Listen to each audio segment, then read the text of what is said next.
ആകാശത്തിലെ വാൽനക്ഷത്രം പോലെ ഈ തുള്ളിച്ചാടി നടക്കുന്നത് അങ്ങകലെ ബഹിരാകാശത്ത് ചന്ദ്രനും ചൊവ്വയ്ക്കുമിടയിൽ സ്ഥിതി ചെയ്യുന്ന ശനി എന്ന ഗ്രഹത്തിന്റെ ചുറ്റോളം വരുന്ന ഏകദേശം 3/4 കിലോമീറ്റർ ചുറ്റളവുള്ള ഈ ഗ്രഹത്തിന് ഭൂമിയിൽ നിന്ന് നോക്കിക്കഴിഞ്ഞാൽ 10,000 മടങ്ങ് ദൂരെയായി കാണപ്പെടുന്നു.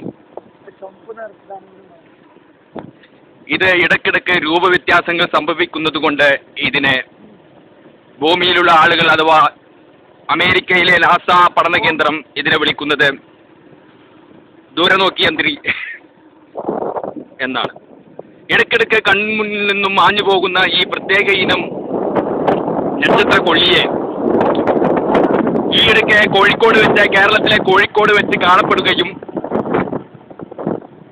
പ്രധാനപ്പെട്ട സയന്റിഫിക് മിസ്റ്റർ നിഷാദ് അലക്സാണ്ടർ സുപ്രിയൻ ഇതിനെക്കുറിച്ച് പഠിക്കുകയും ഗവേഷണം നടത്തുകയും ചെയ്തതിന്റെ ഫലമായി ഈ ഗ്രഹത്തിനെ കുറിച്ച് കൂടുതൽ അറിയുവാൻ സാധിച്ചു.